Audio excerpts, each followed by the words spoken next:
Ba? Overpriced daw po ng 10.3 billion pesos. I might creep people out, but I have long conversations with my father still. Okay. Bongbong Marcos, minulto na ni Makoy. Anak ng baka itong hinayupak na to. Lagi umano niyang kausap ang kanyang namayapang tatay na ipinalibing ni former President Duterte sa libingan ng mga bayani. Pukina. Hit pa more. Naririnig niya di umano lagi ang kanyang tatay na may binubulong sa kanyang likuran. Ano kaya ang binubulong? Nabuang naman yun. Lakas ng amats ng Pangulo ng mga bangag. Oh, ito, may bagong korupsyon na siniwalat na naman, bumulatlat na naman. Kagagawa ni Martin Romualdez at Saldico. 10 billion pesos overpriced na farm to market road. Kinana pa rin ng dalawang magkaibigang buhaya. Animal talaga naman, oh. Anak ng buhaya. Wala, sisimut-simutin talaga. Ito na nga ho yung sinasabi ko sa inyo, eh. Marami pa yung marami pang korupsyon ito na mabubunyag kung talagang mag-imbestiga lahat. Kaya sabi nga ni Vice President Inday Sara Duterte, puta, bakit flood control lang? Imbestigahan nyo lahat. Yan, mga buildings, kalsada. Hoy, palike muna, pa-share, pa-subscribe, at pakipindot ang inyong notification bell. At saka yung mga trolls ng mga bayaran ni Ngagba, mag-subscribe kayo, mga hinayupak. Oh. Okay. Pag-usapan po muna natin yung overpriced na farm to market road. Huwag muna natin pag-usapan yung multumultuhan. Animal talaga itong multumultuhan na to. Oh. Akala ko fake news eh. Putsa, talagang legit. Hinahanap ko talaga yung video. Saan ba yung merong ganun? Okay, Ninam, yung podcast niya pala nahuli. No, natanong pala siya doon. Buwisit na naman ang mga bubonistang, tanganistang, loyalista ni Ngagba. Okay, ito po mga kabisdak. Pag-usapan po muna natin itong kababalaghan ni Martin Romualdez at ni Saldico. Nabunyag na naman pati farm to market road merong overpriced na 10 billion pesos. Pero ito walang ghost projects na natuklasan. Sobra-sobra lang talaga, overpriced. Mantakin niyo po yung 10 billion pesos. My God! Ito, pakinggan po muna natin ito mga bisdak. Ano naman ang pinasok nila? Saan yan? Itong farm to market road. FMR. Pero sa FMR kasi, may ilang departamento kasangkot dyan. Hindi lang DPWH. Department of Agriculture. Yan, DA. Department of Agrarian Reform. Pero ang tagagawa, DPWH. Yes, sila ang implementing agency. At syempre, yung pondo niyan, pupunta dun sa gagawa. Ganon? DPWH, di ba? Hindi naman pwede ibigay sa DA dahil sila mabibili ng semento. Pero may kakutsaba sa DAR yan. Sa DA yan. Tingnan natin, ha? Alam mo ba kung ano ang nadiskubre sa farm to market road? Overpriced daw po ng 10.3 billion pesos. Oh my gulay, kaping nangangalay. Anak ng mga buhaya talaga. 10 billion pesos overpriced. Nakatulog pa kaya itong mga hinayupak? Ay, kumati yung ilong mo na talaga itong mga buhaya. Nakatulog pa kaya sila? Saldico, Martin Romualdez, dapat tirikan kayo ng kandila, advance undas. Hindi pala undas, kalag-kalag. Kalag-kalag. Ano yun? Ang 10.3 billion overpriced pa lang yan. So hindi pa yan ang base price. Hindi, lagpas ng 10.3. Mga wala. Ito ang pwede mong ilagay sa Magmura ka nga, sir. Putay na. Mukhang, alam ko sasabihin ng host ng Saganang Mamayan, mga walang hiya kayo. Ako na lang magsabi, sir. Mga walang hiya. Anak ng buhaya kayo. Ang mga kumag talaga walang kabusugan eh. Ang buhaya kasi hindi talaga nabubusog yan eh. Alam pala yung buhaya, no? Pwede pala silang kumain ng yung maramihang kain ba? Yung talagang bundat na bundat yung kanilang tiyan. At mga isang taon bago sila magugutom. Parang mga yun nakita ko daw eh. Na kaya ng buhaya kumain lahat ng tiyan eh. Busugin nila yung mga tiyan nila. At pwede po silang matagal ng mga ilang taon. Hindi daw magugutom. Parang mga buhaya lang si Martin Romualdez at Saldico. Isang bultuhang pangungurakot. Hindi nga isang bultuhan sila eh. Okay sana isang bultuhan, pero hindi talaga okay kasi kawatan, animal kurakot. Ang ginawa, isang bultuhan. Tapos, hindi naman hindi pala yan, di per year ang kada taon yung budget. Pero yung nakaw-nakaw, di ba naririnig ninyo, weekly yung deliver ng basura na kamalita po talaga naman. Weekly pala pangungurakot nila, hindi per year. Tuloy maleta dyan. Yung 10 billion, ibang maleta na yan? Mamaleta mo na ito. Overpriced eh. Ayun At na-discover ito, alam mo kung saan? Saan yan? Yung mga farm to market road na ito na nung tingnan ay hindi rin pala nagagawa pa. Kulang-kulang. Matatagpuan daw ito, ang tinignan dito yung 2024 national budget eh. 2024, last year lang yan, okay? Magugulat ka kung nasaan ito. Nasaan yan? Sa Tacloban City. Anak ng baka! Teka. Tacloban City? Tacloban City. Totoo, baka naman dinadamay nyo na naman si dating Speaker Martin Romualdez yan. Totoo yan, sir. Totoo, sir. Okay na, Martin Romualdez, grabe ka naman. Nagina naman talaga to, sarap nito, barangay na talaga, no? Oh, Tacloban City, First District yan. Oh. Ang kongresista yan, si Martin. Magnanakaw si Martin. Ang ina, no? Walang kabusugan. Ang buhaya, hindi talaga nabubusog. Namumuaya at mamumuaya talaga ang mga hinayupak. Anak ng kagwang, di ba ito sila, no? Yung makonsensya ba, no? Sa bagay, wala mang konsensya ang mga demonyo. Demonyo nga eh. O ito na naman, Tacloban City, First District. Hindi pa yan naimbestigahan ng ICI sa flood control. Ang daming ghost dyan sa First District. Ang contractor dyan ay Sunwest kay Saldico. Putsa mga Tacloban, di ba kayo papalag? Hindi ko pa nakakita na, hindi pa ako nakarinig na mayroong taga-Tacloban nagrarally na sumisigaw. Martin, magnanakaw si Martin. Wala pa. Okay lang ba sa inyo mga taga-Tacloban? Putsa na, pumalag kayo dyan. Tuloy oh. Hindi naman binanggit yung pangalan niya rito. Tacloban City lang nakalagay. Ganun? At Camarines Sur. Patay kang bata ka. Bicol na naman? Pangatlo, Bulacan na naman. Bicol, Saldimo. Ano lang yan Farm to Market Road, pinag-uusapan. Hindi po pinag-uusapan natin yung flood control ngayon. Pahinga muna tayo. Ito bago, Farm to Market Road. Alam niyo po ba yung Farm to Market Road? Kailangan po yan ng mga magsasakay. Para sa kanilang mga produkto. Tapos, kinukurakot nyo pa, baka 1 kilometro lang, yung 10 kilometro. Tapos mga one way lang yung ginagawa ninyo. Putang ina, awawa naman yung mga magsasaka. Ginagago na nga ni Bongbong, nagiging agriculture secretary siya hanggang ngayon. Gago pa rin pagdating sa Farm to Market Road. Talaga naman, oh. Eastern Samar, Daraga, Albay. So ito ay Tacloban City, Bicol, Bulacan. Yan. Kasi itong Farm to Market Road, Nelson, maliliit lang naman ang budget dito eh. Kasi ito yung minsan nga, one lane lang ito. Minsan nga yung 2 kalsada lang. Yung tawag doon yung parang pathway lang na magkatabi. Yes. Pero sir, hindi rin maliit yung 10 billion pesos. Putang laki yan. 10 billion pesos. Ganong katindi. Overpriced na yan Overpriced. Yan yun, nung sobra sa presyo. 10 billion pesos. My God. Kasya lang yung isang isang one way lang. Para madaanan lang talaga. Pero usually mga 1 kilometro, 2 kilometro. Diyan ba sa nakalagay dyan? Ilang kilometro? Meron ito number 1, 6.7 kilometers. Haba. Maliliit pero madami. At lumalabas pa dyan. Halimbawa, ang benchmark ay 15,000 pesos. Sabihin, yun lang dapat ang presyo, doon lang iikot.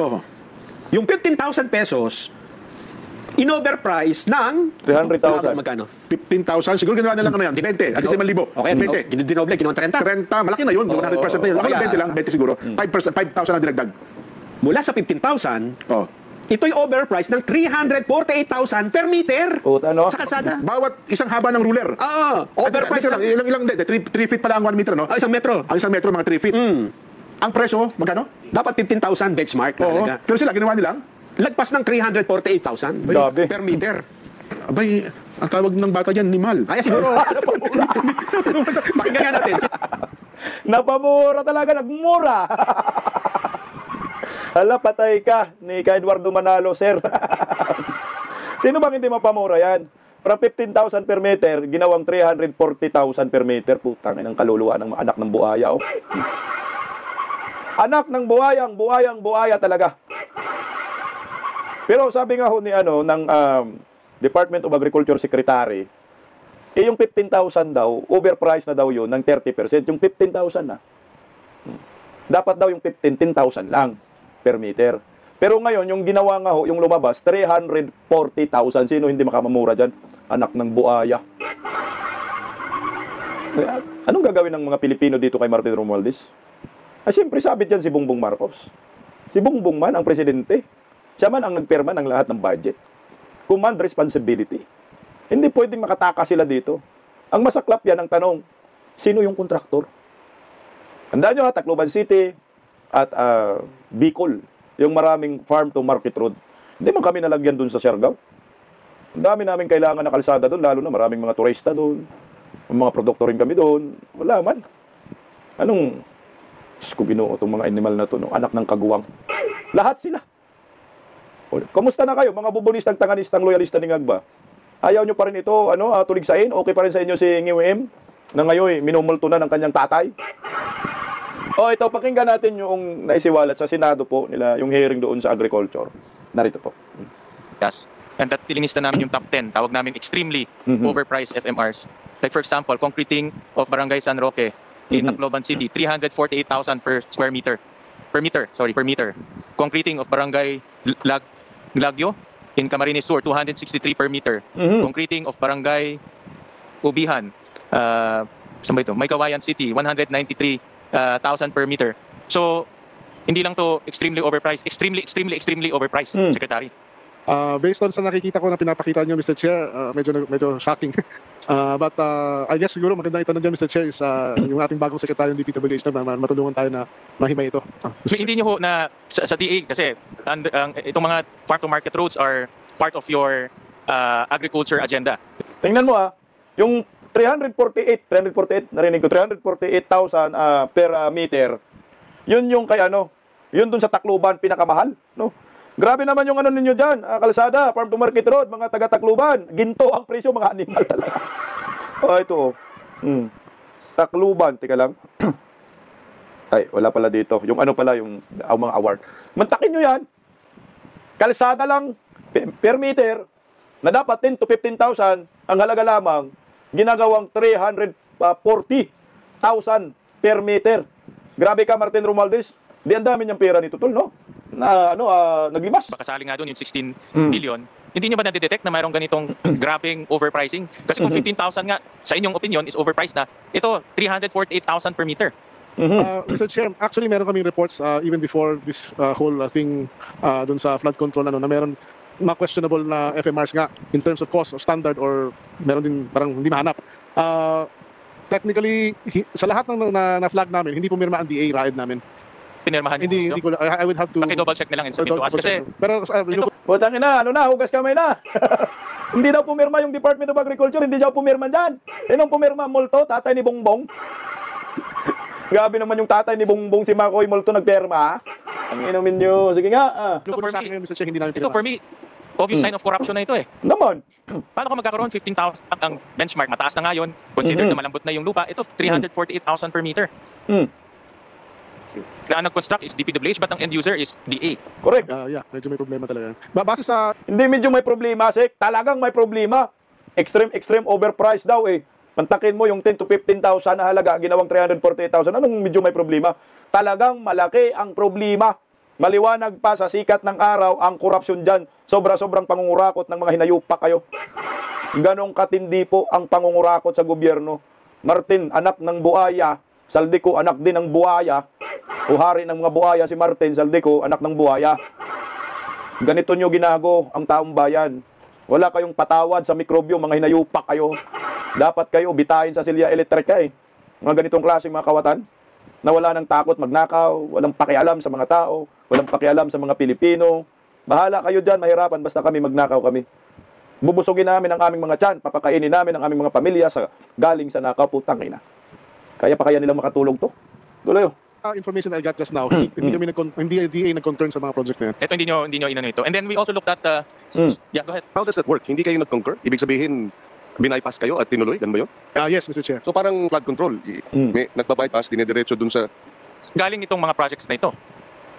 I I would assume kayo ang nagbibigay ng list ng gagawin sa kanila. So yung listahan ng FMR galing sa inyo yun. Yes, we have a roadmap under naka-software siya ng APMI software. So nandun yun. So we have to validate if it's really... Ito ba nandoon sa... I'm not sure lang, Mr. Chair. I don't have the actual list with me. Paki-validate na lang. And then, tinignan din ho namin yung mga areas na merong cost overshoot. Slide 12. Ito yung mga areas, Region 5. Ito na. Region 8. Region 5, of course, that's the number one overshoot. 1.1 billion ang cost overshoot.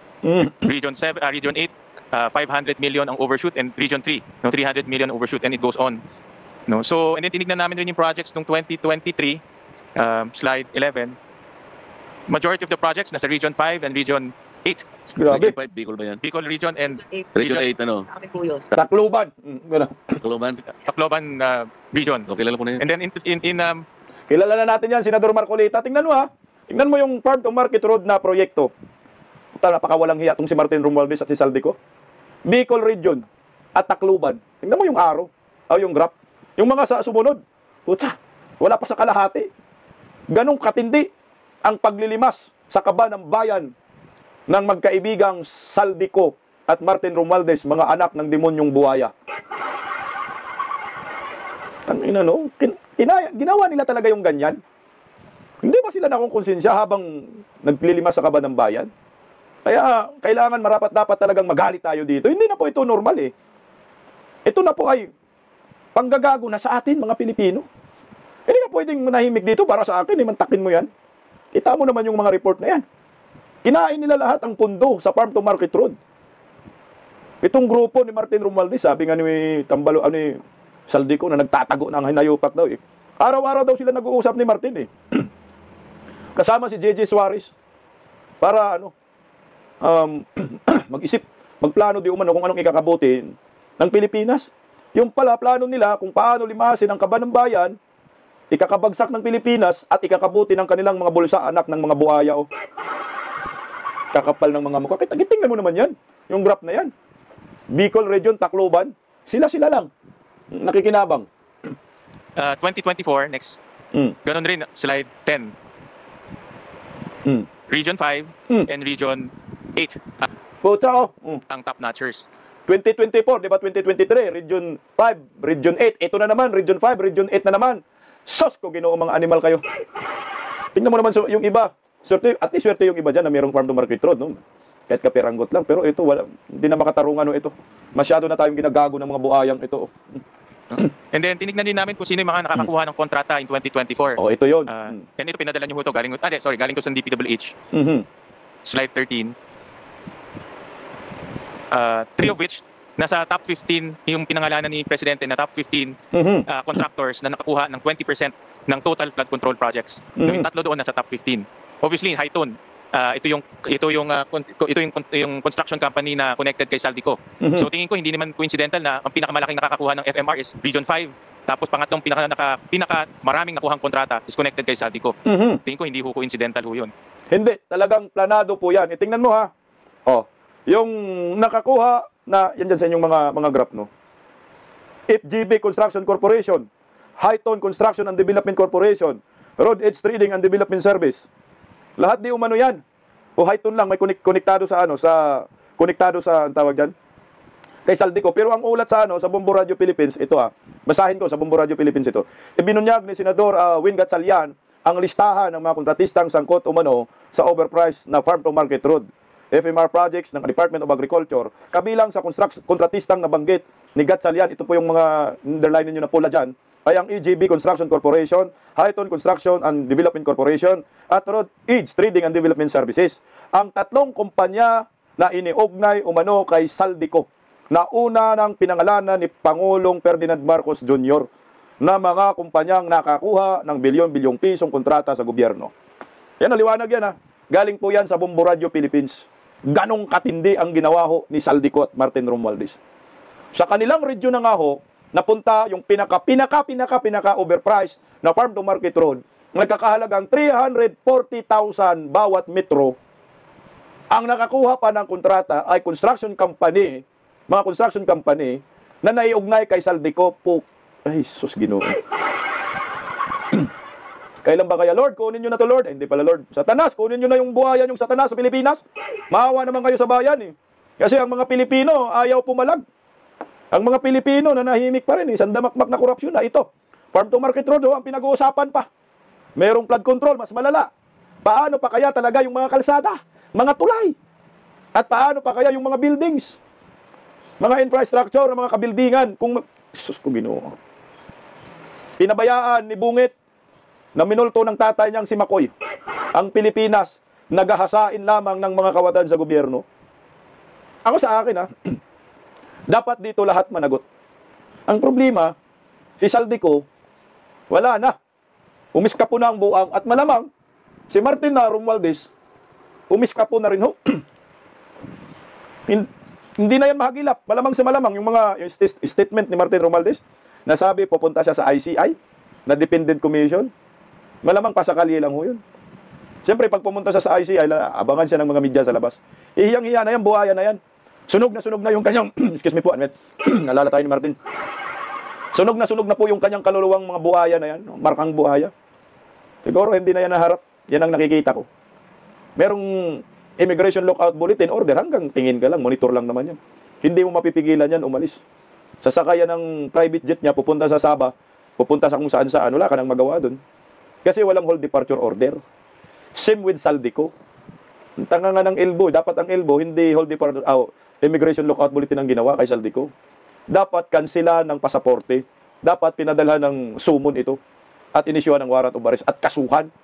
Kasi paano mo maisyuhan ng warrant of arrest yan kung walang kaso? At ang sabi nga ni Buying, si Saldico daw, labasan ng blue notice, hingin sa Interpol. Paano yun? Walang kaso. Kaya tama yung isang dating ombudsman ba to? Natabla rin anti-Duterte, pero pakinggan muna natin.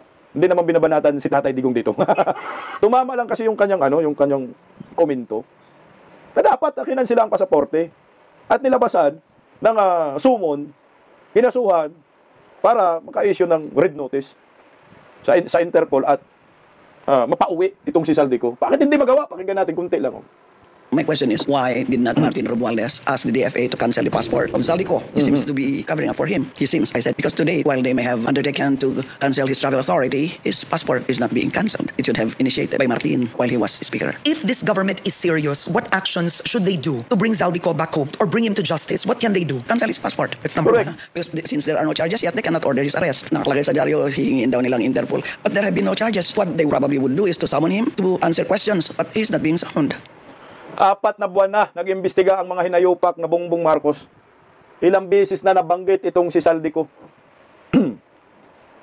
Di ba? Wala pang kaso. Paano may issue ng red notice sa Interpol? Yung pasaporte intact pa. Dapat kinan sila. Kasama yung pasaporte ni Martin Romualdez. Dapat si Martin nga ito, hold departure order. Tapos cancellation ng passport. Trilyon-trilyon ng mga ninakaw ng mga hinayupak. Pero binibibilang, yung political vlogger na DDS. Animal nag-post lang na misinterpret, inaresto agad ng NBI na buplaks. Ganong katindi ang Marcos, nakakahiya kayo sa buong mundo. Ganito na lang tayo. Magpagago na lang tayo kahit alam naman natin lahat ng nangyayari under Marcos admin. So ano ho ang gagawin natin? Pag hindi po si Saldico mahagilap dahil pinoprotektahan ito ni Martin Romualdez na huwag mong kansilin ang pasaporte kasi pag na-cancel nga yung pasaporte, magkakaso na, magtatago. Pero ano bang reason mo na kansilin ang pasaporte, hindi pa kinasuhan Dapat to kinasuhan na agad to para labasan ng warrant of arrest. Pagkatapos, red notice. Same with Martin Romualdez. Ano ba to? Hintayin pa natin na makatakas. Itong si Martin, may mga private jet yan Saka pa tayo gagawa ng hakbang. O talagang ganun ang plano nila. Patakasin muna si Martin Romualdez. Saka maglabas ng warrant of arrest. Paano yun? Wala na, nakatakas na. Dapat ngayon pa lang, protection na agad. Tanggalin na yung mga hinayupak ng mga pasaporte. At lalo na si Saldico, putang nasimple basahin yan Bakit habang pumutok ang issue patungkol sa flood control, ikaw ay lumayas agad? Iniwan mo si Martin Romualdez. Ito yung masaklap. Kung aalis si Martin Romualdez at si Saldico hindi naman talaga yan babalik, sino ang ating hahabulin dito? Wala na. Si Bongbong Marcos malamang. Yun huli hahabulin natin. Kasi hinayaan nila ito makalayas ang lahat. Pero mayroon pang naisip si Mayor Magalong na kailangan mahanap, kailangan managot. Yung sakali itong dalawa magsilayasan, alam niyo ba kung sino? Meron pang isa na hindi mabanggit-banggit dyan sa Senate Blue Ribbon Committee ni Panfilo Lacson. Na kung malamang kung si Senator Marcolita, yung naging chairman dyan sa Senate Blue Ribbon Committee, malamang sa malamang mapatawag itong impactang ito. Alam mo ba kung sino? Ito, pakinggan natin si Mayor Magalong. So Mayor Magalong, one of the resource persons that the ICI is calling for is Saldico, but he is abroad. He was the chair of the Appropriations Committee during the 19th Congress when the 2025 budget was mangled and, as they said, abused. In the absence of Saldico, who do you believe should they call? Well, ako siguro kailangan isa sa mga imbitahan nila dyan si Congressman Stella Kimbo. Patay. Former Stella Kimbo. Or former congresswoman. Isa yan. Alam mo nga, nagulat nga ako nang I saw a document na sa DOH, yung MAIP funds, yung medical assistance to indigenous sa patient. Diba dapat lagi yung equitable distribution. Surprisingly, meron siyang 300 million na nakuha. Nalagay sa kanya. Ganun sila ka-powerful. Another is, nakikita But is that accurate? Mayor, the document that you have, is that accurate? You're saying that former Representative Kimbo got 300 million for ayuda? Yes, MAIP funds. Okay. Nakita ko yun. Siguro subject to validation, pero nakita ko yun Nagulat ako kasi hindi mo pinag-usapan natin dito, dapat equitable Pero hindi equitable yun Kumana, 300 million sa MAIP, mukhang kanya-kanya silang kanya-kanya silang teritoryo ng pagnanakaw. No. Pero si Martin Romualdez, lahat meron yan. Ito sa MAIP na naman, 300 million kay Kimbo, animal ka, kimirot ka. Kailangan di umano mapatawag si Kimbo. Ito patay ka, Kimbo. Lalaya si Martin Romualdez, lalaya si Saldico, next, si Estela Kimbo. Putya, oh, kung si Mayor Magalong pala nung sa ICI, maipapatawag si Kimbo. Pwede sana dali rin. Sa MAIP daw, 300 million, kumana. Alam ko lahat ng dumikit kay Martin Romualdez, meron nga yan. Di ba yung sinabi rin ni Mayor Magalong, di ba, 77, AKAP, MAIP, AX, TUPAD, meron silang ganun. Maraming pinagkakitaan ang mga alipores ni Martin Romualdez pagdating sa korupsyon. Na tayo, mga Pilipino, alam na natin yan. Ang problema nga, tahimik pa rin tayo, parang si Lito Lapid tayo, ang putang. Lito Lapid, tahimik lang. Hindi na si Mark. Ito na nangyayari sa ating bayan eh. Eh kung si Kimbo lumayas na rin, patay kang baka ka. Anak ng kamuti talaga naman na wala nang nangyayari sa investigasyon ng UM. Lahat sarswila, lahat puro optics palabas. Pangtatakip sa totoong sindikato at mga demonyo. Di si Bongbong Marcos na lang ang singilin ng taong bayan. Si Bongbong Marcos na lang ang magbabayad. Paano yan singilin? Kung magbuwang-buwangan. sabi pa naman nila eh, pag meron ka daw mental problem, bawal ka kasuhan. Patay kang bata ka. O ito, Yawards. Nagbuwang-buwangan na kasi marami nang ninakaw. Ako'y nagulat dito. Meron palang ganitong issue. Na si BBM, kausap pa rin daw niya, ang tatay niyang namayapa na nanilibing ni Tatay Digong sa libingan ng mga bayani. Animal naman talaga. Oh. Hit pa. Singat pa niya. Akala ko hindi totoo. Okay, ninamdala. Akala ko fake news. Nauna akong nakita sa ito Daily Tribune. Ay, huwag muna yan, huwag muna. Dito muna tayo sa Daily Tribune. Ayan. Una akong nakita yan. Putang ina, Daily Tribune. Kasi karamihan sabi, fake news na. Sabi dyan, ng Daily Tribune, sometimes I hear in the head, in the back of my mind, my father, mahirap naririnig daw niya, sa isip niya, ang tatay niya, aray, bangag. Anong sinabi niyo? Anak ng kamote, oh. Utay na, tol. Presidente. Baka nagbuwang-buwangan na nga para hindi makasuhan. Ito yung epekto sa pulburon. Hindi, alam ko yung mga ganyan, parang nasinto-sinto na. Yung mga sinisinghot, rugby. Alkitran. Pero ito, Coca-Cola, di ba? Coca-Cola yung sinisinghot nito eh. At ganyan pala yung epekto. Putang ina, buti na lang, mahirap tayo. Hindi natin natitikman yan. Nandiyan yung tata niya sa likod. Ano ba yung sinabi namin? Your animal mo sarap mo sampalin. Pinalitig ako ni Duterte, siniraan mo si Duterte, animal kang kagwang ka. Patay, hindi ako naniniwala dyan. Pero ito, nag-post si Ma'am Rowena Guanzon. Sabi ni Ma'am Rowena Guanzon, lakas ng amats. Lakas, tama. Dayon yung nawawala. Nawawala sa sarili niya, bangag pala. Animal minolto na niya. Naghanap uli ako ng mga datos, baka ma-fake news tayo, pero si Ma'am Rowena Guanzon, sinare nga niya, sabi niya, lakas ng amats. Alkitran. Alkitran. Rugby yan. Okay. So naghanap ako ng ibang source, para baka ma-fake news tayo. Alam mo naman, itong mga bubonistang, tanganistang, loyalista ni Ngagba, kahit totoo, sabihin fake news. Kahit may video na nga, sabihin AI. Putang ina talaga, no? Ito. Binanatan siya ni Kiko Barzaga dyan. O ngayon, sino may mental problem? Si Kiko Barzaga o si Bungit? Sabi dyan ni Kiko Barzaga, ito ang problema namin sa'yo eh.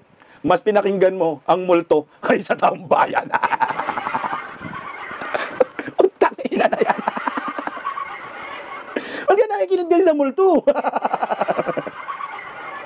Ay, ang resulta ang Pilipinas, bagsak po tayo na kailangan na ito mag-resign. Alam niyo po ba, no? Mayroong batas na pag ang isang pangulo wala na sa katinuan, automatic po yan ay kailangan na siyang mag-resign at palitan ng vice-presidente.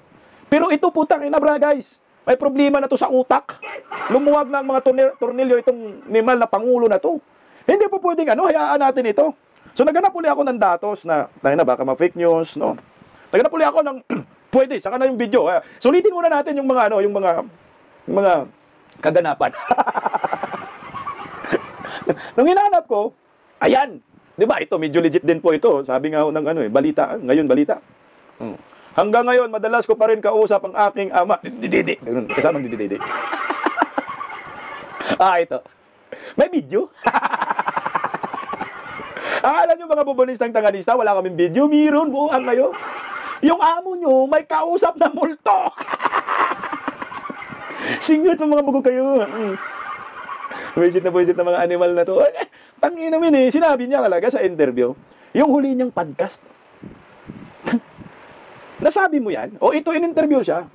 Talagang kausap niya. Ito. Pakinggan natin ha. Okay. Medyo choppy lang ha. Choppy.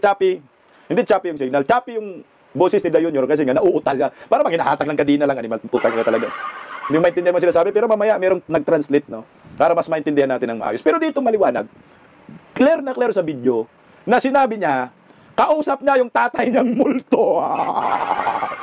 Okay, pakinggan natin. Mr. President, if you were to conduct your own sit-down, who would you have as your guest? Like this? Yeah. Just one person? Just one person, yeah. Who would you have as your guest? That you I might creep people out, but I have long conversations with my father still. Okay.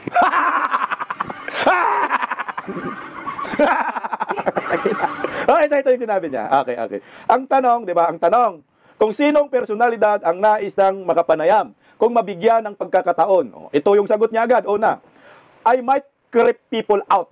But I have long conversations with my father still. Sa Tagalog, para sa mga bubonistang tanganista. Sa Tagalog. Baka medyo katakutan ako ng iba. Pero hanggang ngayon, madalas ko pa rin kausap ang aking ama. Buwang ka, sir. Paano mo nakausap yung multo? May narinig ka na hindi namin narinig. Ika'y galing suminghot. Samantala kami walang sininghot.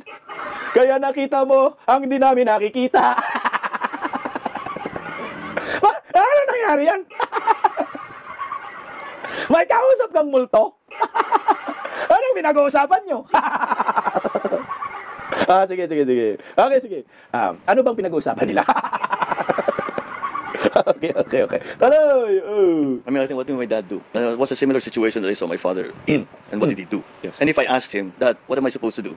What would he say? So that's because I'm in government and I'm president.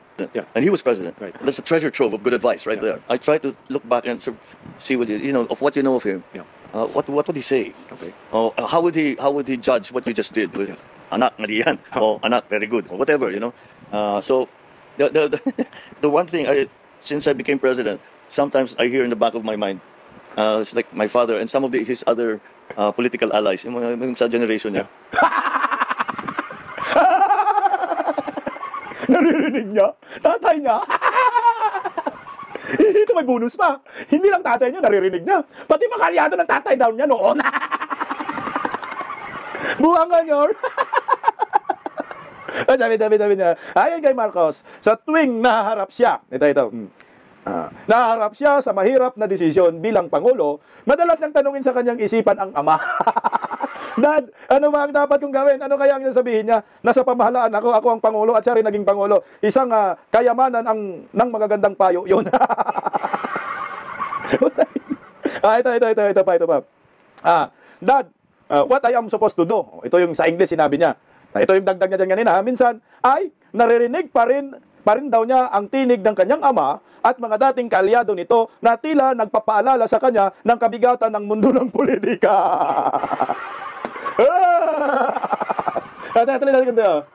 Mahirap ano?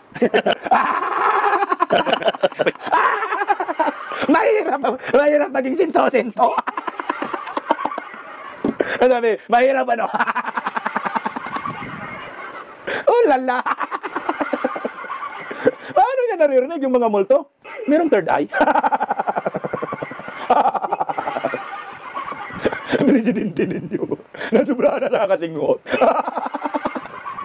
Kaya ang resulta ng Pilipinas, mukininam, inuubos ang kaba ng bayan ng mga kurakot. O wala na, ligtas na sa kaso. Ligtas na sa kaso. Matay na, mga bubunisang taganista, mayroon palang shield. May safety net pala si Ngim. Kasi pagkasuhan siya, sasabihin siyang buang-buang na to, may sayad. Kaya hindi pwedeng kasuhan. May panglaban. Punta ina, nakakaya maging Pilipino, presidente mo, may kausap na multo. Hindi lang isang multo ang kausap niya, kundi marami. Malapit na talaga kalag-kalag. Presidente, minumulto. Ay, mga uniform personnel, gumising kayo. Yung presidente natin, kakaiba na po yung kanyang naramdaman. Hindi na po ito ordinaryo para sa akin. Kailangan ipa-check up nyo po ito sa Mandaluyong. Pilitin nyo yan. Pilitin nyo po yan, ipa-check up sa Mandaluyong, sa mental. Hindi na po yan normal. Nakausap niya ang mga multo. Matindi ho ito. Tapos pinalabas pa ng PCO. Anong nangyari sa inyo mga PCO? Proud kayo sa amo nyo, nakausap niya ang mga multo. Hindi lang isang multo. Hindi lang si Makoy Senior ang kausap niya. Kundi, pati pa daw yung mga asamurahan noon ni Makoy. Siguro mga gabinete. Binubulong-bulong daw sa kanya. O ano? Sabi daw sa kanya, o ano? Puta, mahaba daw sila mag-usap ng tatay niyang multo. Nakakatawa. Anak ng baka naman ho ito. Kaya nagkalit-silit siyang Pilipinas pala. Meron siyang naririnig na hindi natin naririnig. Baka sa tanghaling tapat, nagbibilang niya ng star, ng bituin. Tandaan mo nyo, ha? Sa tanghali, walang bituin. Sa gabi lang yan, lumalabas. Sige ya, ipaliwanag nyo to mga bubonistang tanganista. Dinis yata yung PCO. Tayo na din nyo in-edit yan. Saan at kinat nyo? Tama lang din in-edit para malaman namin na may kakaibang kapangyarihan si Bongbong Marcos. Anong kapangyarihan? Yung si Erwin Tolpo may Bindalu. Ayan. Lubinder si Erwin Tolpo. Pero ito, anong kapangyarihan? May kapangyarihan siya kumausap ng patay. Hindi lang isang multo ang kaya niyang kausapin. Hindi lang yung tatay, kundi pati gabinete ng kanyang mga tatay kaya niyang kausapin. At doon humihingi ng advice si Bongbong Marcos. Matindi ang mga advisor, mga multo. Nasiraan na ng bait ang buwang. So wala na, ligtas na sa kaso. Sana napanood ito ng mga militar. Sana napanood ito ng mga uniform personnel. Karapatan nyo po protektahan ng Pilipinas. Hindi po pwede na yung magiging leader ng ating bansa mayroong ganitong klaseng karamdaman. Ang dapat nito, ipacheck po natin ito sa mental hospital, psychiatrist. Tingnan natin yung kanyang pag-iisip. Kung nasa matino pa ba ang kanyang pag-iisip. Di ba sabi nga ho ng ni Attorney Harry Roque, kailangan po magpa-hair follicle drug test ito. Kasi iba na ho Iba na po ang pakiramdam natin dito sa Pangulong ito. Lumabas. Hindi matino ang kanyang pag-iisip dito. Merong problema sa mental health ito. May mental problem. Kaya kailangan po ipa-check up, ilabas ang health bulletin ng Pangulo. Hindi po pwede ang magdala, ang magiging leader ng isang bansa ay may problema sa pag-iisip. So ano yung magagandang maidulot sa atin kung may problema sa pag-iisip? Kailangan na po ito mag-resign. At idagdag mo po ito, Kiko Barsaga, sa inyong impeachment complaint. May problema, may mental problem si Bongbong Marcos. Hindi po ordinaryo na mayroong isang Pangulo, na mayroong isang tao kahit hindi Pangulo, nakausap niya ang mga multo. At mahabang oras daw niya ito, nakausap. Yan ang maliwanag dyan. So ano pong gagawin ng mga Pilipino dito? Hahayaan lang natin ito. Kailangan po tayo magreklamo. Na dapat, tama yung panawagan ni Kiko Barsaga, people wear pa. Na ayon sa dating Defense Secretary, kumakatok na daw sa pintuan ang people wear pa. Pakinggan natin konti. Ang people power, nahandyan na sa pintuan ng Malacanang, darating na yan. Yung sinasabi natin, resign all. Ang ibig sabihin yan, hindi naman sa pinagdududahan natin ang lahat. Ang sinasabi lang, baguhin na natin ang sistema, ang pamamaraan ng pagpili. Kung hindi, kahit anong gawin ng ating mga kababayan, galit na galit man yan, walang mangyayari. Napatunayan natin na ang Pilipino pwedeng magrevolusyon ng walang violence. Yan, napaka-importante yan. Ang palagay ko, iyan pa rin ang laging hinahangad ng ating kababayan na kung sakalit may gagawin tayo, walang violence. Kung magbubutuhan, sa tingin ko ang mga kababayan natin, buboto ng tama. Kung hindi, dadayain. Kumakatok na daw sa pintuan ang people wear pa. Dating Defense Secretary po yan. Kutsa, marami na tayong hugot dito. Kung bakit tayo mag-people wear pa. Si Bongbong Marcos, may problema sa mental. May mental health problem. Psychiatrist ang kailangan ho ito. Mental hospital. Yan ang maliwanag dyan. Galing lang niya sa kanyang bunganga. Nakausap niya ang kanyang tatay. Mahabang oras daw kinakausap niya. Nag-uusap sila. pati yung mga ibang mga multo. Hindi lang isa, kundi marami pa. Ano ang ating kinabukasan sa Pangulong ito? Good luck na lang po sa atin. Magandang tanghali. Bisdak Pilipinas. God first.